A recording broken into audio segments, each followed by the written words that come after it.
नमस्कार विद्यार्थियों, education point Haryana में आपका बहुत बहुत स्वागत है। विद्यार्थियों, आज हम कक्षा 8वीं की जो एक आपकी बहुत ही सुंदर सी कविता है पेड़ों के संग बढ़ना सीखो, उसी का जो अनुवाद है वो सीखने जा रहे हैं। तो अक्षरंश आप मेरे साथ बने रहें।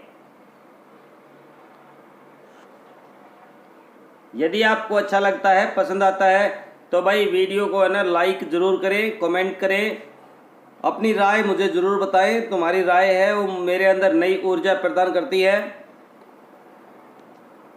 वीडियो को स्किप बिल्कुल ना करें, धीरे धीरे देखें ताकि आपको अच्छे से समझ में आ जाए। मेरा उद्देश्य आपको अच्छी तरह से समझाना है।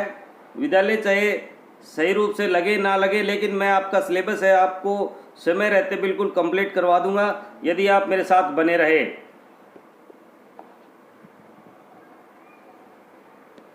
तो ये आपकी कविता है, पेड़ों के संग बढ़ना सीखो। तो आइए इसकी व्याख्या देखते हैं। पहले हम कविता को देखते हैं। पेड़ों के संग बढ़ना सीखो, बहुत दिनों से सोच रहा था थोड़ी धरती पाऊं, उस धरती में बाग बगीचा जो भी हो सके लगाऊं, खिले फूल फल चिड़िया बोले प्यारी, खुशबू डालें ताज़ी हवा जलाशय में अपना हर अंग भिगो लें। तो कवि थोड़ी सी धरा, थोड़ी सी ज़मीन पाने की सोच रहा है और उस ज़मीन पर वह बाग बगीचा पेड़ पौधे लगाना चाहता है जिस पर चिड़ियाएँ चहचहाती रहें और पेड़ उनके पौधों की जो फूलों की जो खुशबू है वो चारों तरफ फैलती रहे, सारा वातावरण सुवासित हो उठे। वह छोटा सा एक जलाशय भी उसमें बनाना चाहता है और वह अपना अंग अंग उसमें भिगो लेना चाहता है। तो आइए इसका सरलार्थ जो मैं आपको दिखा देता हूँ। ये इस तरह से आप लिखेंगे। ये प्रस्तुत काव्यांश हमारी पाठ्य पुस्तक जो है ना, यहाँ मंजरी नहीं लिखेंगे। हमारी पाठ्य पुस्तक सरोवर भाग 8 में संकलित कविता पेड़ों के संग बढ़ना सीखो से उद्धृत है। इस कविता के कवि सर्वेश्वर दयाल सक्सेना हैं और इसमें कवि ने पर्यावरण संरक्षण की प्रेरणा दी है। कवि कहता है कि मैं बहुत दिनों से सोच रहा हूँ कि थोड़ी सी ज़मीन लेकर के उस पर बाग बगीचा लगाऊं जिसमें फल फूल खिले, चिड़िया बोले और सर्वत्र सुगंध बिखरे। बगीचे में एक जलाशय भी हो जिसमें ताज़ी हवा अपना अंग अंग भिगो करके और ठंडी हो जाए। अगला इसका जो पद्यांश है वो है, देखिए, हो सकता है पास तुम्हारे अपनी कुछ धरती हो, फल फूल लदे अपने उपवन हो, अपनी परती हो सकता है छोटी सी क्यारी हो, महक रही हो छोटी सी खेती हो, जो फसलों से दहक रही हो। कवि कहता है कि अनुमान लगाता है कि हो सकता है तुम्हारे पास जो थोड़ी बहुत ज़मीन तुम्हारे पास हो, उसमें तुमने बाग बगीचा लगा रखा हो, फल फूलों से लदा हुआ हो, तुम्हारे पास उपवन हो, या फिर खाली भूमि पड़ती यानी खाली भूमि भी हो सकता है तुमने छोटी छोटी क्यारियां भी लगा रखी हो और उनकी महक गमक जो है सारे वातावरण को सुवासित कर रही हो। छोटी सी खेती भी तुमने कर रखी हो और वह फसल दमक रही हो। आइए इसका देखते हैं सरलार्थ।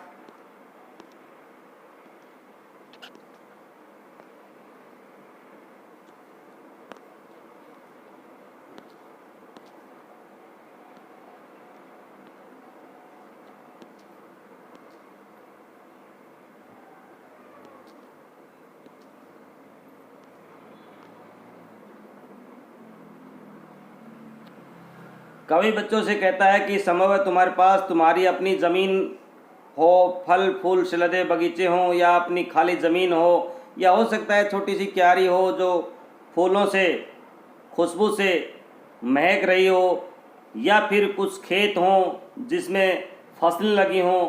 यह भी संभव है कि उसमें चौपाए यानी पशु घूम रहे हों, आंगन में पक्षी चहक रहे हों। तो तुमसे विनती है कि तुम इनको मत मिटने देना, पेड़ों को कभी मत कटने देना, क्योंकि ऐसा करने से चिड़ियों का आश्रय है वो छिन जाएगा और तुम्हें चिड़ियों के लिए तरसना पड़ जाएगा। इसी तरह से अगला जो हम देखते हैं, अगला पद्य है,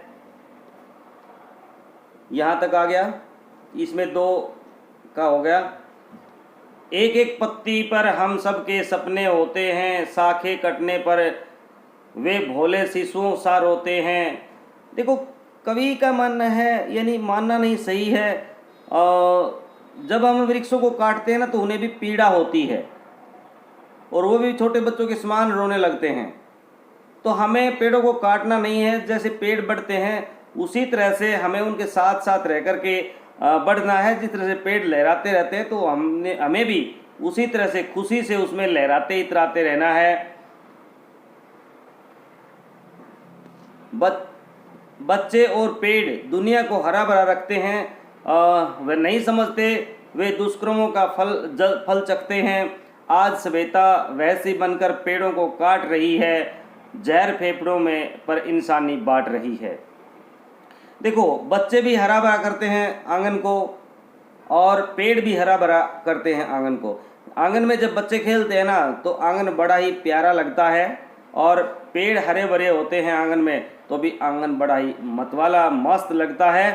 तो दोनों ही एक समान होते हैं। यहाँ पेड़ों से बच्चों की तुलना की है कवि ने, लेकिन आज हम अपनी आवश्यकता पूर्ति के लिए दरिंदे हो गए हैं, वैसी हो गए हैं, वनों को निरंतर काट रहे हैं और पेड़ों के काटने से हमें शुद्ध वायु है वो नहीं मिल पाती है, जिसके कारण हमारे फेफड़ों में, हमारे हृदय में जो है ना जहर भर रहा है, दूषित वायु है वो भर रही है और हम असंख्य बीमारियों से ग्रस्त हो रहे हैं।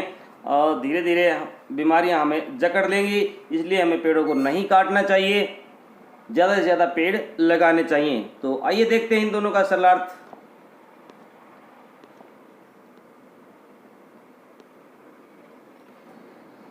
कवि कहता है कि पेड़ों और वनस्पतियों की एक एक पत्ती हमारे लिए मूल्यवान है, क्योंकि वे हमारे सपनों के आधार होते हैं। जब पेड़ों की शाखाएं कटती हैं तो वे भी शिशुओं की बातें रोते हैं।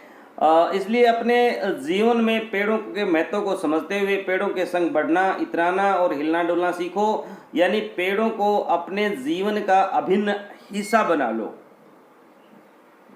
आगे है इसमें, कवि के अनुसार इस संसार की हरियाली और खुशहाली का आधार पेड़ व बच्चे हैं। जो इस बात को नहीं समझते हैं उन्हें पछताना पड़ता है। वर्तमान समय में सभ्यता वैसी बनी हुई है, अर्थात शहरीकरण व औद्योगिकरण के कारण मानवों ने पेड़ों से दुश्मनी मोल ले ली है या पेड़ों के दुश्मन हो गए हैं। पेड़ों को काटते जा रहे हैं। पेड़ों को काटने से हवा जहरीली हो रही है, मनुष्य बीमार हो रहा है। तो प्रिय विद्यार्थियों, ये था इसका आपका सरलार्थ। इसके प्रश्नोत्तरों के साथ मिलेंगे बहुत जल्द आपसे। यदि अच्छा लगा हो तो कमेंट बॉक्स में लिख करके जरूर बताएंगे। मिलते हैं नेक्स्ट वीडियो में, तब तक के लिए जय हिंद, जय भारत, वंदे मातरम।